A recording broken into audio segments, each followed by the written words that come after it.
Testing 1, 2. Is this thing on? Check out this picture. My little buddy, my neighbor, drew it for me. What do you think? I think it's pretty fucking awesome. I'd hang it up on the wall right now if I could find some fucking tape. My daughter always steals my fucking tape. So this says, Dear Mr. Young. Oh, this must be for my dad. Dad! I'm kidding. I know it's for me. I don't talk to my dad. Dear Mr. Young, I'm starting the academy Monday and I'm worried about messing up. Can you make a video about some common mistakes that officers make and how to avoid making them? And I love these new officers. Congratulations. Welcome to the fray. Fracas. Family. I mean family.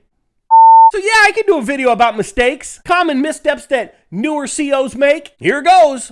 Number 1, applying for and accepting the position.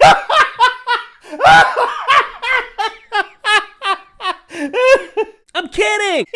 God, you guys are so sensitive. Why so serious? Did that sound like the Joker? Fine. Let's do 9. No, I'm not doing 10. Everybody fucking does 10. Let's begin. Number 1, a lot of officers assume that to do this job, you have to be a hard ass, a prick, a stickler, a fucking RoboCop ruling the roost. And if that's you, if you're Peter Weller incarnate, then great. You do you, bro. But if you ain't, and you're probably not, it's okay. You don't need to be mean and tough and fight a bunch to be respected. Just be firm, fair, and consistent and follow your prime directives. Number 2, never let an inmate use your PIN. Yes, something as simple as lending an inmate your PIN can set the stage for manipulation. Today it's your PIN, tomorrow it's some soap, then it's a cell phone. Next thing you know, you're muling marijuana and suitcasing Suboxone. So unless you want to pack prescription pills up your ass, just say no. They have their own PIN. My buddy actually wrote a book about this very thing called Inmate Manipulation Decoded. I got this little fucking bookmark too.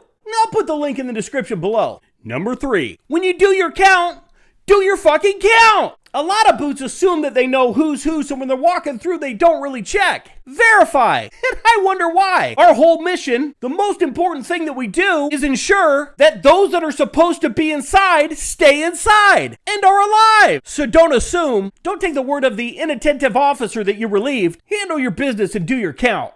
Number 4, never lie to an inmate. Inmates are going to ask you questions. And if you don't know the answer, tell them you don't know. And then follow up. Find the information. And if an inmate asks you a personal question that you don't want to answer, tell them that you aren't going to answer. Don't lie. Don't try to be clever. And if you tell an inmate that you're going to do something, like check an account or fetch him some shower shoes, follow through. And if you don't want to or intend to, then tell them that. Just say no. Lying is a big deal inside. Number 5. Some officers are reluctant to communicate with inmates. And that's a mistake. The population is your greatest source for information. Plus, you can't control your housing unit if you don't know your housing unit. Oh, I like that. Never underestimate the power of small talk. Idle chit-chat. Now, some will warn you of the dangers of dialogue, and I'll echo those concerns. But if you control the conversation, it can be a great tool for you to use. 6. Don't assume that you know more than the veterans. A lot of rookies, a lot of new boots shoot themselves in the foot, ostracize themselves by assuming that they know more about the job than they actually do. Sitting in a classroom running scenarios does not prepare you, does not compare to years of experience. So before you write up a vet, run and tell your FTO, understand that you don't know everything that you think you know. Number 6. I just did 6. Shit.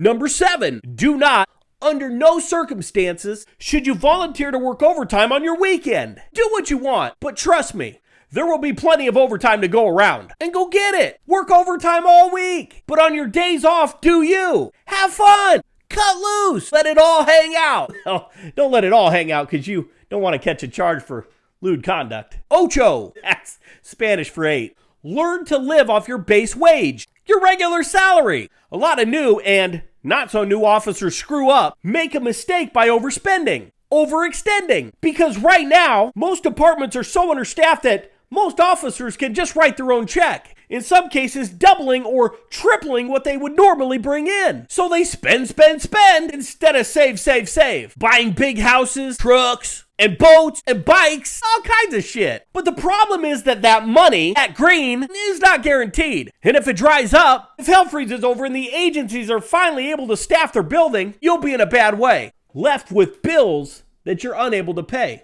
Number 9, a majority of new boots use corrections as a bridge, as a stepping stone, as a gateway to the street, to a PD. And that's fine, except it's not fine. Truth be told, criminal justice majors that want to be cops don't do so well inside because they view a career in corrections as less than, as a step below an LEO. And that ain't so. So if you're looking at this profession from that perspective, because you have big dreams of being a detective, I hope you get in. Because with that attitude towards what I do, you won't fit in. Don't sleep on this opportunity. This career. You can make a good life working here. A lot of us have. But if you can't see the benefits, the importance, if you don't get the picture, then don't let the door hit you where the good Lord split you. If you like this video, if you found value in this video, punch that little like icon right in the face. Punch it. Good!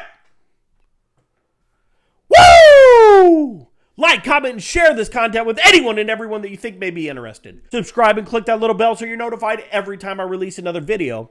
And if you're looking for more, let me bring it down. If you're looking for more correctional content, head on over to my Facebook page. I'll post the link in the description below so you know where to go.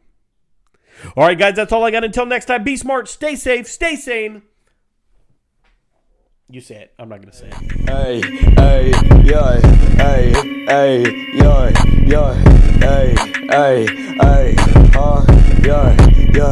yeah, let's go. I feel like I actually have a quote in this book here, in Anthony's book, Inmate Manipulation. If you haven't checked out his channel, it's Tear Talk. I'm sure if you're familiar with correctional shit, you've already done. But Chapter 1, Insight and Situation. Listen to this quote. Staff spend a substantial amount of time surrounded by convicts who are continuously searching for an opportunity to manipulate them. Staff must understand that they are seen as prey. Look, it says, William Young, correctional officer and author of The Nothing That Never Happened. Available on Amazon. All right, get out of here.